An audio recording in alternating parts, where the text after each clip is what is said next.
Hi, my name is David Scoggins, and I've been selling Cutco for about 10 years now. In that time, I've made it my focus to learn what makes the difference between those who succeed and those who don't. I've field trained with the best of our business. I've been to every conference we have. I even became an assistant manager and helped recruit and train reps just like you. Now, eventually, I got to the point where I knew I could write my own paychecks of any size just by picking up the phone and setting up demos. And eventually, people started asking me for help and field training with me. That's what this series is for, and that's why you have this audio. It's the first of many that we're hoping to send your way. Now, if you'll let me, I'd like to be your coach through this audio series, and whatever it is that you want to change or grow in, whether it's to learn how to sell more sets or get more leads or manage your time better, I know that I can help you because I've been through it myself, and I've had the incredible opportunity of being able to take others through it as well. And I'm not saying any of this to impress you. I'm saying it to impress upon you the value of what we've put together in this audio series. So let me give you 2 quick tips, and then we're going to talk about the Cutco product and give you some goods that'll help you sell more. Tip number 1, use the manual, memorize the close, call your manager. Okay, that's actually 3 tips, so you get a bonus. Read the manual, memorize the close, call your manager. You might want to write that down. And if you're jogging or driving to an appointment or listening to this in a way that you can't write that down, that's totally fine. Just try to remember it. It's not that much. Oh, I know your manager told you this. I know you've heard it before.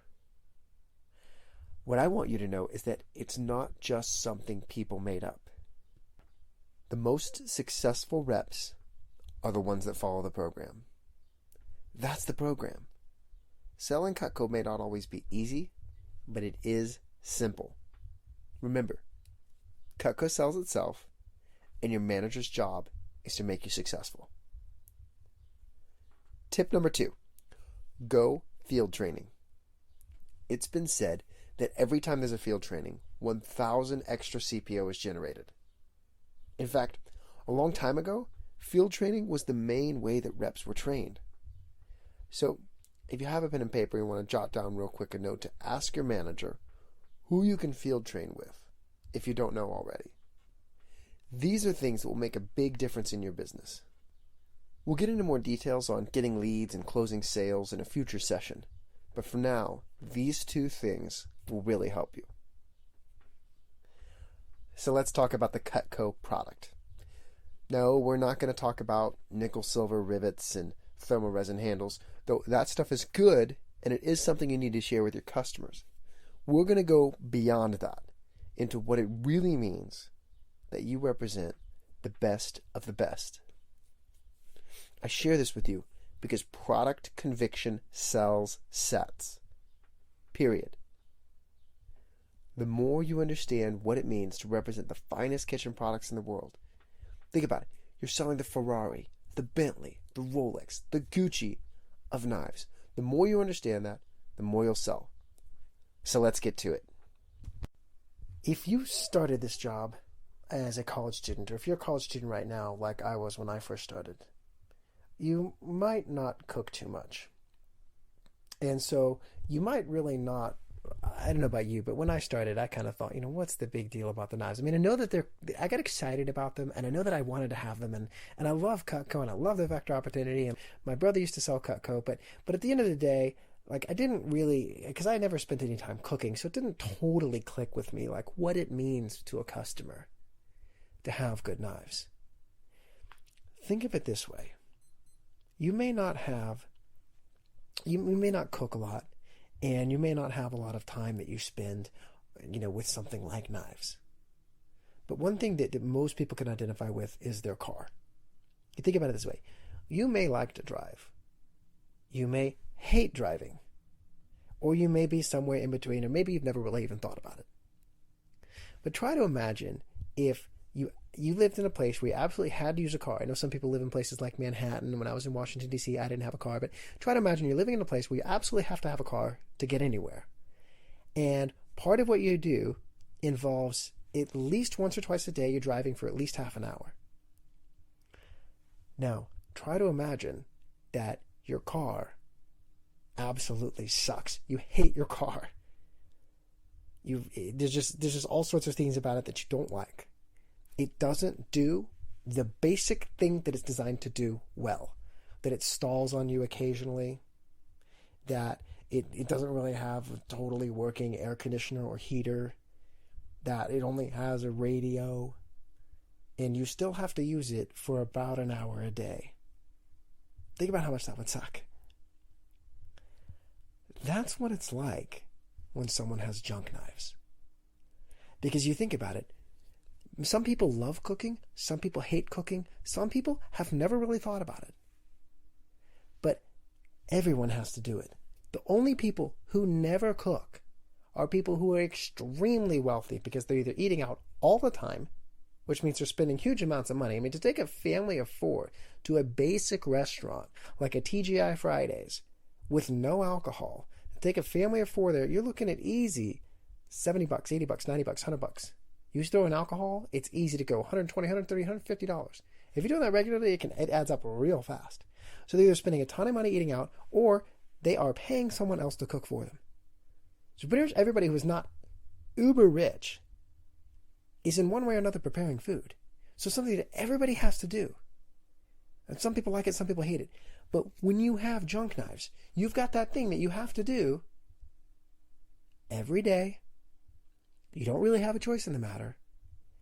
And the thing that you're using doesn't even do the most basic thing that it's designed for. That's why this is so important. One good way to think about why Cutco is such a big deal is to think about the other things that it's comparable to. And no, I don't mean Henckels, I don't mean Wusthof, I don't mean Shun, I don't mean those other brands of knives. What I mean is something that goes in the home, that is an absolute home necessity. I mean, there's no such thing as a house with no knives in it. An absolute necessity for the home that everyone has and that has to be used continually. So think about something like a refrigerator. How much does a refrigerator cost? Well, just like with knives, there's a really wide range of quality and prices in refrigerators. You can go as low as like $300 or $400. You can go as high as $3,000 or $4,000, and that's at a standard store, like a place like Best Buy, right? So for a quality refrigerator, you're looking probably in about the middle of that range. You're looking somewhere between $1,200 and maybe $2,500. You're looking about in that range. Now, how much is the Homemaker? Our basic flagship set, and that's something you want to start understanding, that the Homemaker is the basic entry-level set. How much is the Homemaker? It's about the same price as a refrigerator. Now, how long does a fridge last? Now, I ask customers this all the time, so I get wide range. I've had some people say they bought a refrigerator, paid a ton of money for it. I've had people get those Viking ones that they'll pay $3,000, $4,000, or $5,000 for, and after a year they just break. I've had it on the other end where someone says, we got this at a garage sale, we've had it for 17 years and never had any problems with it. But on average, what I've found is that refrigerators last about 8 to 12 years. Now, how long does a Homemaker last? I have customers who've had Homemakers for 20 years, for 30 years, for 40 years, for 50 years or more. I knew one lady, her name was Lola Mae Fant. She was that old that when she was born, names like Lola Mae were like totally normal and popular. She's in her 80s. And she's had Cutco since like 1951. She still uses it. To this day, she still uses it. And she broke one. And of course, sent it back to the factory. Got a new one for free. And eventually, some of her knives, they were just so old and so worn out that she sent them in. Every single one of them got replaced for free. Even they were just regular customer use. and one of them was abused. The tip had broken off, and they gave her a new one for free, even though it was clearly customer misuse or abuse. That's how long that lasts. You compare that to anything else in the home. The very first homemaker that I sold, the woman who bought it said to me, she said, David, there are 2 things in my house that are going to outlast me that I'm going to give to my daughter. And she said, I have a Persian rug that we paid over $3,000 for. And I have this Cutco knife set that I'm buying here today. The reason this is important is because in order to close people on Cutco, in order to do well at this job, you have to have that product conviction. You have to know, you have to have that certainty that this is the right thing for people, that Cutco is priced well. And not only is it priced well, it costs about half what it should cost, probably even a little bit less than that. Because all of our competition costs anywhere from 35 to 100% more. Some of them even more than that. And they're not American made, and they're not guaranteed. Now, let me give you another example. My dad has a Rolex that he bought in the 60s. He bought it a long time ago, and he paid like $400 or $500 for it, which at the time was a huge amount of money. Today, it's worth $18,000 if he bought a new one. In 40 years, he's repaired it 10 times. He tells me that it just breaks every 2 to 3 years. The average cost to repair it that he spends is $500. And one time, he spent over $2,500 getting it repaired. What does it take to spend $2,500 on a Rolex? One bad drop. Now, in 40 years, with a Homemaker Plus 8, how much do you spend? How many times do you have to repair it? If you're not getting in-home service, which ideally every Cutco customer is, but if you're not getting in-home service, you're sending it back to the factory probably 3 or 4 times in that time period. You pay nothing but shipping. And if you break anything about it, at the absolute worst, you pay half price for that component and only that component. And Rolex is one of the biggest brand names. Could you take a BMW? Could you take a Ferrari? Could you take a Bentley and drive it at 50 miles an hour into a wall and then go back to the dealer and say, hey, I want a new one for half price? We actually have a clause in our guarantee that says customers are allowed to do that. Think about that. This is a big deal on something that people use every single day. Whether they want to use it or not, everybody has to use knives. Think about it this way. Check out what it costs to get knives sharpened. Put that in Google. Find out what it costs locally in your area. Out here where I live, there's a guy that does it at a fabric store, and he charges $5 per knife, $8 for scissors.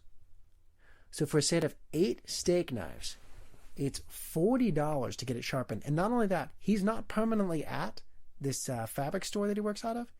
He goes from location to location because they have several locations in this area. So you drop your knives off and you pick them up a week later. And he sharpens them. And you pay $40. Now think about that. How much does it cost to get an entire Cutco set sharpened? It's free. At the very most, you pay shipping. But usually when we're doing service calls, you pay nothing, and not only that, the customer doesn't have to get in their car, use their gas money, use their time, drive to a place, drop their knives off and come back a week later, drive again, find it in their schedule, all that kind of thing.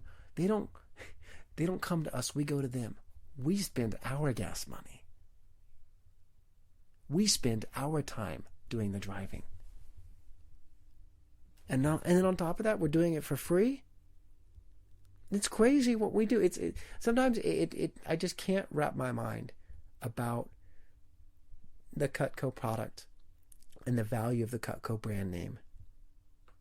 And one of my favorite things to do on this topic is to look at other knife brands.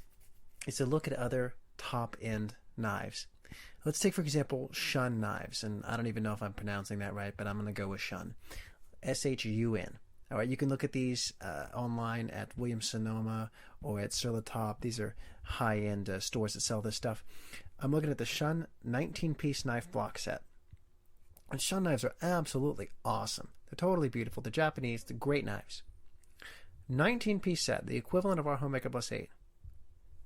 Suggested retail price over $3,000, on sale for $1999.99. Now, Shun knives are good. Here's the crazy thing about them. When you look at their warranty, it basically says, I'll read from their website. I'm reading this right now, kershawknives.com/warranty. Right? Each of these quality knives and cutlery products are guaranteed for the lifetime of the original owner to be free of defects when received from the factory. Okay, for warranty service, then it has how to send them back. Then it has a big liability disclaimer. Then it talks about now here's the thing. What they do, what that means is if there's basically any problem with it that is not a defect, and companies like this, they have whole departments that determine whether or not something's a defect, and they get to decide whether or not it's a defect. If it's anything other than a defect, then you're just out of luck. You got to buy a new one.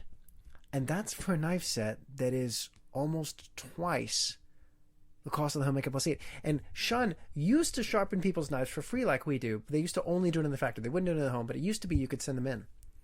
But it was costing them too much money. So they've got this thing here where they've got this company that you can send them to. There's one in Texas, one in South Carolina, one in California.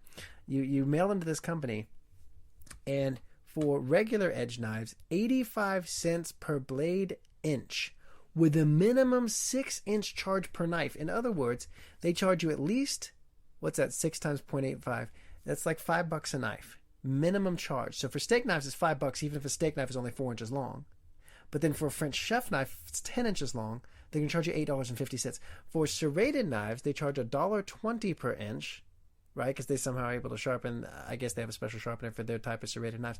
For what they call single bevel knives, and I don't even know what the heck that means. You can ask Mindy. She's our knife expert. And she's going to be explaining how to sharpen them in those videos that are going to go with this. Single bevel knives, $3 per inch with a minimum 6-inch charge per knife. That means it's at least $18 per knife minimum on their single bevel type. And this costs double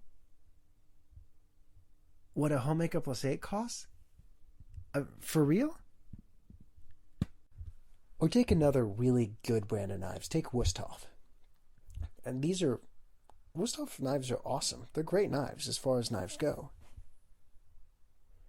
I'm looking here at Williams-Sonoma. They've got a set of steak knives, 4 steak knives, that they want $500 for. On sale for $300 for 4 steak knives.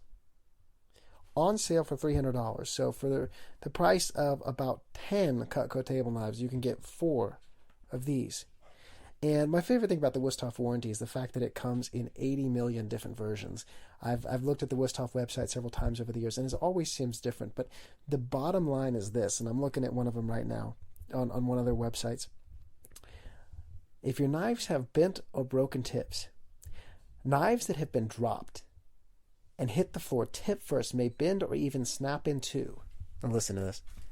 In rare instances, there may be a weak spot in the steel towards the tip of the knife. A clean break at that spot would be an indication of that weak spot in the steel. Snapped off tips and or blades with evidence of bending at the break point would be a sign that undue force has been placed on the blade. If it is possible, repairing this type of damage would require the services of an experienced knife grinding or sharpening service. A service which we at Wusthof do not perform. So all that is legalese and warranty language for if you break it, maybe someone else can repair it for you, but we really can't do anything. Now, broken and or chipped blades or edges. If your knife edge shows signs of bending or cracking at the break chip point, again, as noted above, we must assume that undue stress was placed upon the knife and that any damage that occurred was not related to a defect in materials or craftsmanship. So the primary version of the warranty that I have, I'm going to take as a PDF and I'm going to put it in the kit for you guys. I'm going to put it in this series so that you guys can actually take a look at it. Basically what it says is Wusthof products are guaranteed to be free of defects in material and or craftsmanship. Warranty does not apply if the damage is due to what we define as normal wear or use other than the intended purpose of the item. Certain types of damages and or conditions, such as those due to age or improper treatment, would avoid our warranty. The bottom line is here, what they're saying is, if it breaks and we feel that it is our fault, we will replace it at our discretion. In other words, if we feel like it. If it's your fault, or if it just wears out, you're out of luck. Oh, look. Wusthof is a good knife brand. These are good knives. But are these people for real when they want $300 for 4 steak knives as their sale price? What they really want is $500 for 4 steak knives? And then someone has to go and pay $5 to $6 a knife to get them sharpened by someone other than Wusthof? Because Wusthof doesn't provide any sharpening, not in-home, not in factory, not anywhere. You want to think of something crazy with Cutco. Think about this. Your customers will have Cutco for anywhere from 7 to 20 years before it really needs a serious resharpening. How old will you be in 7 years? In 15 years? How old will you be in 20 years? That's just when it's going to need sharpening. 40 years from now, think about that for a minute. You're probably going to be somewhere between 60 and 70 years old. 40 years from now. And your customers or their children will still be using the set that you sold them. It's just mind-boggling. And it's, the more you think about the Cutco product and the Cutco company and what they're doing, what we're doing for our customers, the more you think it's like thinking about the size of the universe or contemplating infinity. The more you think about it, the more it messes with your head. And so most Cutco reps just don't even think about it because it's just too big to think about. Think about this. How much money do you make when you sell a Homemaker Plus 8? Now, that's going to vary depending on your commission level. But if you do the math real quick, at about 1,000 CPO, you're going to be making somewhere between, roughly 1,000 CPO, you're going to make it somewhere between about $100 and about somewhere between $400 and $500. How long will that money last you? 1 bill? 2 bills? A night out with your girlfriend or boyfriend? A day, a week? Maybe 2 weeks? Maybe 10 days? How long is your customer going to have that Homemaker Plus 8? That's thinking about the future. Think about the past. I told you about that woman, Lola May, who's had those knives, who's had Cutco since the 50s. That means that when she bought her knives, Dwight Eisenhower was the president. So she's had her knives through the Korean War, the JFK assassination, man landing on the moon, the Vietnam War, Nixon's impeachment, Reagan, Bush, Clinton, Bush 2, September 11th, through all of that. That's how long this woman has had her Cutco. How many things are going to happen in the next 50 years that your customer is still going to have the same knives? I know some reps who even point this out to customers, and they do. It's a great creative way to do this, and I've used this with customers before, and it works great. You say, Mrs. Jones, 20, 30, 40 years from now, you're probably going to have a different hairstyle. You're going to be wearing different clothes. You're probably going to have a different car. You might not even live in this house. You might not even live in this city or this state 20, 30, 40 years from now. but you'll still have your Cutco. You'll still be using it every week, if not every day. And you won't even remember what you paid for it. You'll just remember that it wasn't cheap. I know some reps who even point this out to customers, and they do it. It's a great creative way to do this, and I've used this with customers before, and it works great. You say, Mrs. Jones, 20, 30, 40 years from now, you're probably going to have a different hairstyle. You're going to be wearing different clothes. You're probably going to have a different car. You might not even live in this house. You might not even live in this city or this state 20, 30, 40 years from now. But you'll still have your Cutco. You'll still be using it every week, if not every day. And you won't even remember what you paid for it. You'll just remember that it wasn't cheap. So if you want to sell more Cutco, if you want to be better at closing, if you want to have a higher average order, and I know you do because you wouldn't be listening to this if you didn't.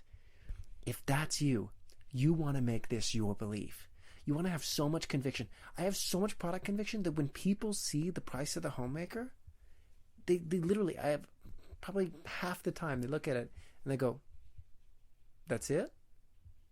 Now that doesn't mean they buy all the time, but I have so much product conviction that they think that the Petite Carver is going to cost $250.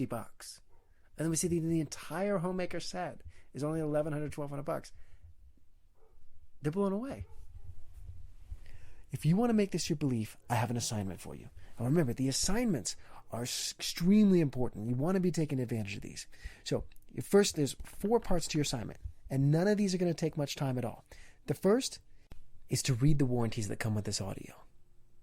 And if you have trouble finding them, then just go online and look at Wusthoff's warranty, look at Shun's warranty. All right, that's the first one. That'll just take you just a couple minutes, but when you see it, you'll be blown away. Second is to check on the price of knife sharpening in your area. And you may even want to print out, when you find out what it costs to sharpen knives in your area, you may actually want to print it out and put it in your blue book. Third is to take a look at the Williams-Sonoma website.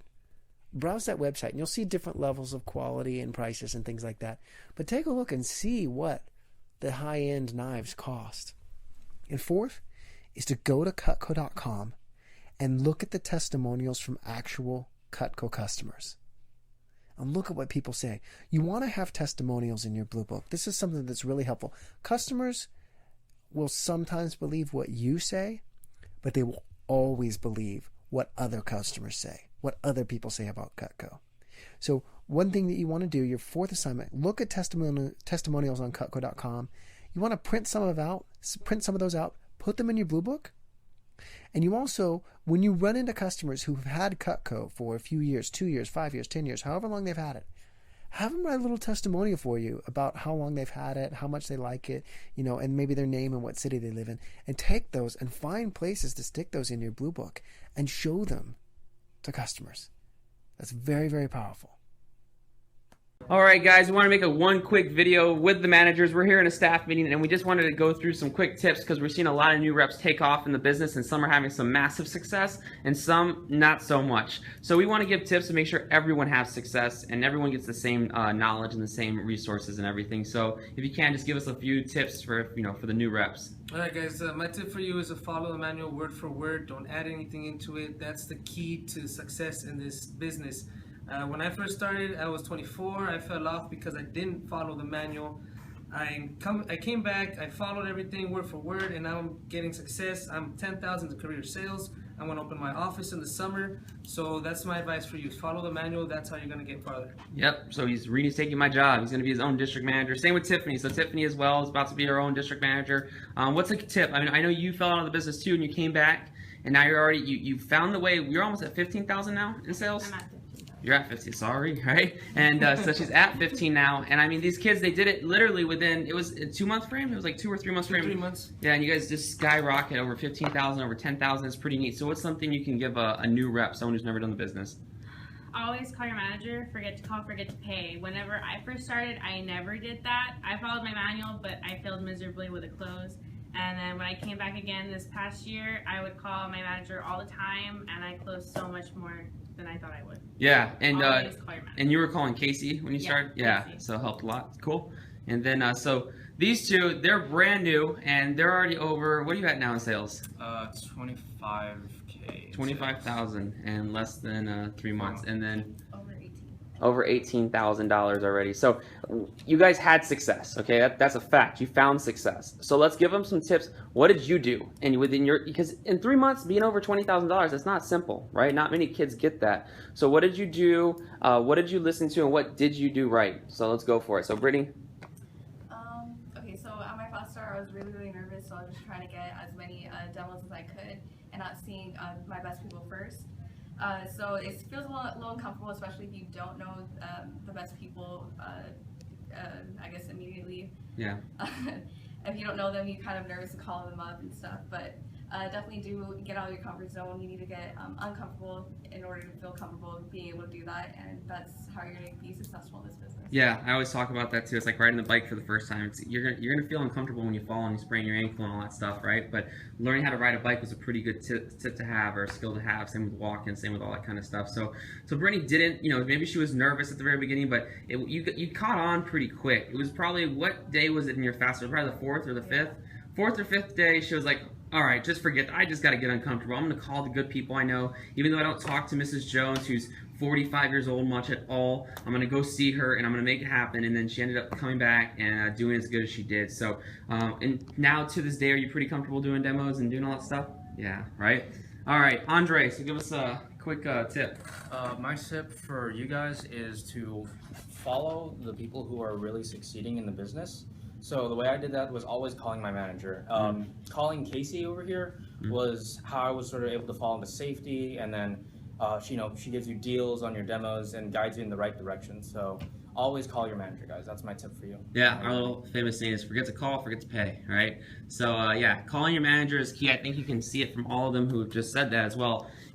Casey is usually the one a lot of the reps start off with, and you're going to call all 5 of them eventually. But Casey, as you know, had a really good fast start. She still has a record of over $21,000 in her first 10 days. So I think out of anyone who's starting, they should definitely seek knowledge from you. So do you have any tips for the first 10 days? Something they can do right out of the gates.